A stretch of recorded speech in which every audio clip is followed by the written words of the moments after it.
YouTube, I'm super excited to be announcing that today is my Q&A video with me. You guys asked questions on Instagram and today I will be answering on YouTube.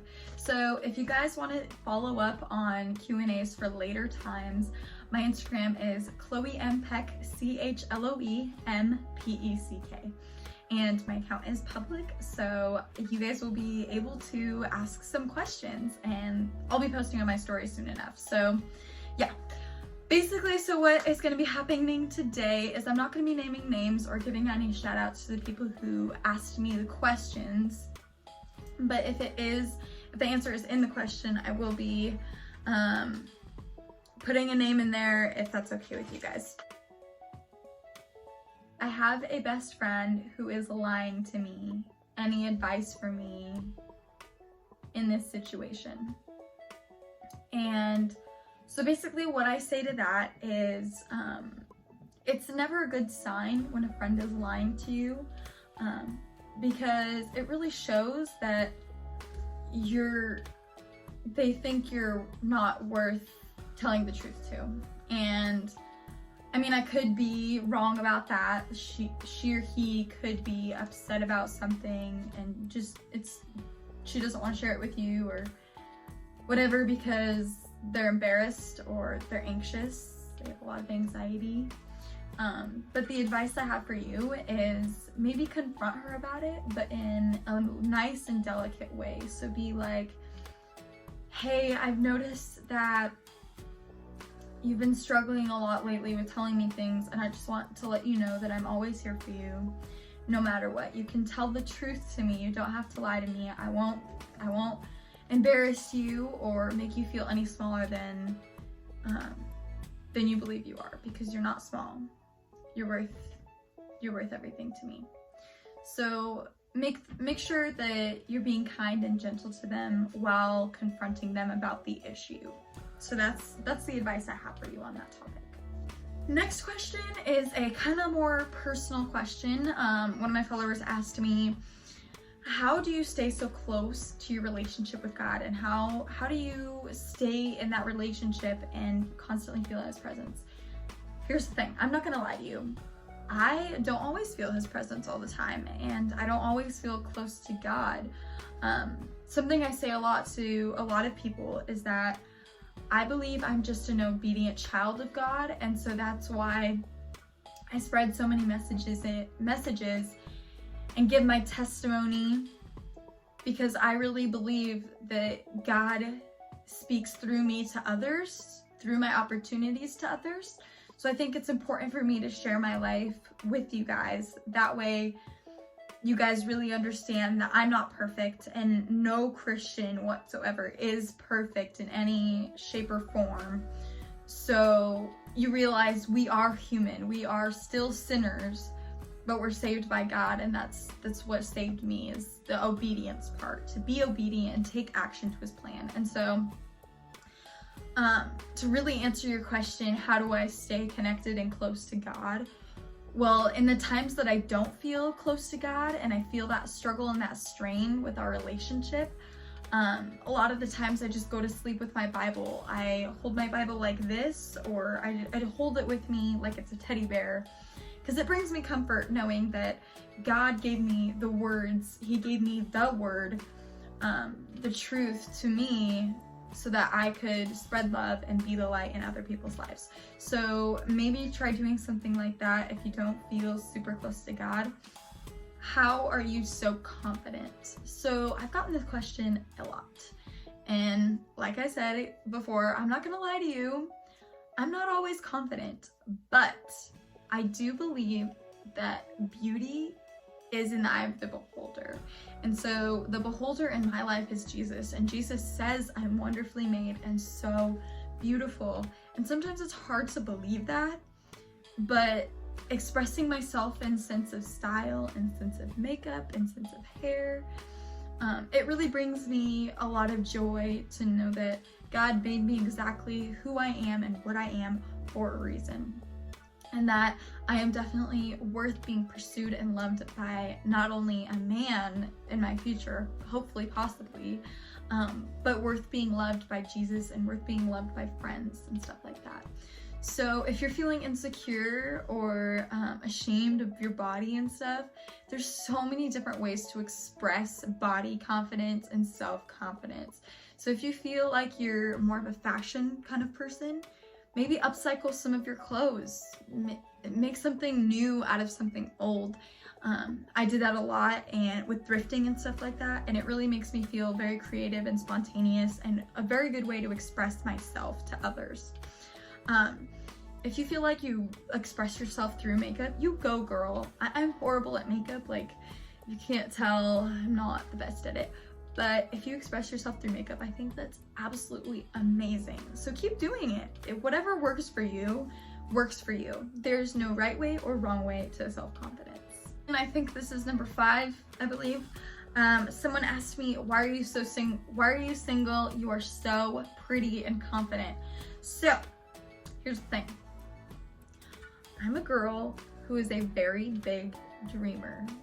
I want to go far in life. I want to explore different cultures, see the world, experience life. Just experience life. I really want to be out there and serve my community in amazing ways. And I want to see the world. I want to have a good job. I want to be a mom someday and a wife. I want to settle down someday. Oregon is my dream place to be. I would love to get a place in Astoria. It's a sleepy town and just amazing. I would love to live in Astoria, close to the beach somewhere. But yeah, anyway, back to what I was saying. I'm a dreamer, and I feel like every time someone else's dreams clash with mine, the instant thought in my mind is, oh my gosh, well, I don't want to drag them with me going somewhere. I don't want to have them chase my dream. I want them to chase their dreams, just like I want to chase mine. So it's just not going to work out, I guess. And so it's happened a lot recently.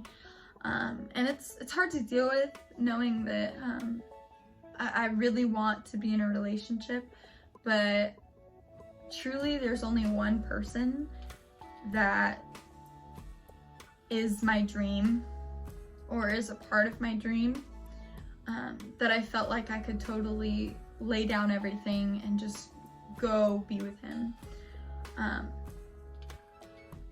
But he doesn't really know. I don't know. I've only felt that way about one person, but before I knew it, he left and we just never got a shot. So anyway, that's why I'm still single. I'm a dreamer, and I've only felt the way about dropping everything and going to be with him about one person. So it's how it is. So yeah, I hope that answered your question. Coming in, I think at number 6, if last was number 5. Let's see here, I forgot what it was.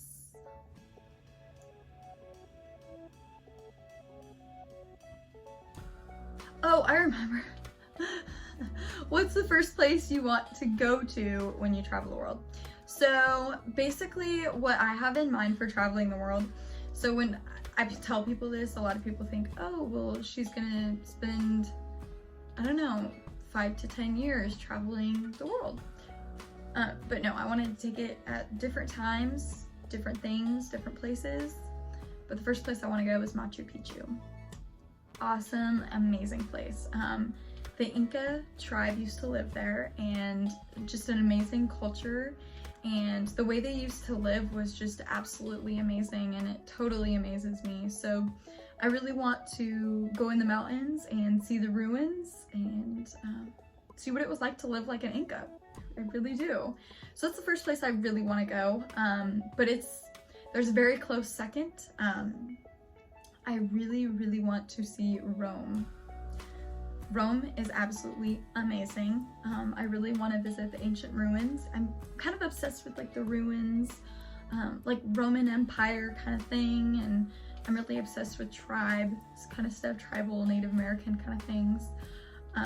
So I really want to visit those and see the culture, what it was like to live like that. And it's got so much history, so I really want to see that. That's a close second. What do I identify most as? So I didn't really understand this question, so I'm kind of just gonna like go with all of my identities, I guess. So I'm a white female who is part Norwegian, part I think German, senior in Washington State. I'm a Christian. I am a brown hair, brown-eyed girl. That's pretty much all the identities I know. So I hope that answered your question a little bit. I didn't really understand it at first, but I would definitely say my top identity is a Christian, because being a Christian, literally Christianity means Christ-like, to follow Christ and try to live as much of a life as possible to live Christ-like. So that's what I strive to be. I strive to be Christ-like and spread the word, spread his truth, his love. And so yeah, that's my top identity for sure. All right, so that's all the questions you guys asked me. And so, but I have been getting questions over the past year, ever since I've been doing these like talks on Instagram with the IGTVs. And so I'm gonna answer a few of those right now. So the top question that I get all the time is, how are you so positive? I feel like this is a dead giveaway because I pretty much said it twice now. I'm an obedient child of God. That's how I'm positive all the time. And thing is, I'm not positive all the time, like 365, 24/7, you know, no. There's no way anyone can be positive all that time. But basically, something that I advise you guys to do is practice makes permanent. Practice does not make perfect whatsoever, but it does make permanent.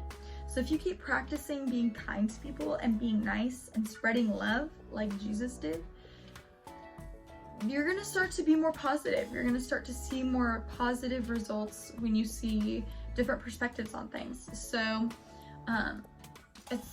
it's also nice to keep an open mind, because when you keep an open mind, then there's a lot less judgment when you see people. So I'm not a very judgmental person. I like to get to know the person before I judge their heart, because, well, God says not to judge people's hearts. You can judge people's actions and words, but not their heart. So I like to know the real people before I determine what I want to do with the relationship. So that's what I recommend for you guys, to stay positive. And that's how I stay so positive, is stay obedient to God and practice being kind, practice spreading love. Another question that I get a lot is, how old am I? So I feel like I act a lot older than I am.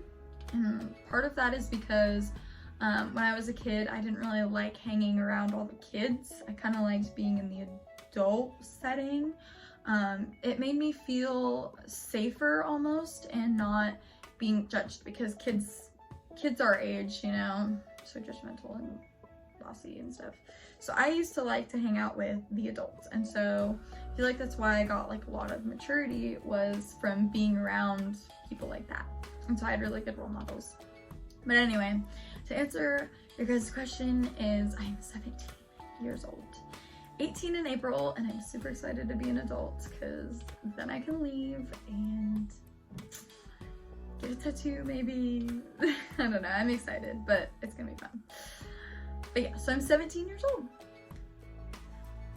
And to end our little Q&A thing, that's pretty much all I have today. I hope you guys I hope I answered your guys' questions.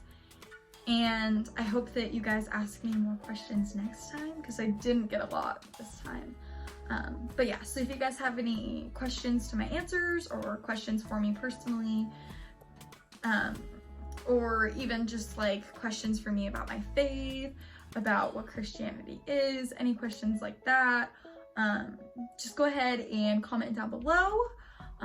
Like the video, subscribe to my channel because you don't want to miss a video.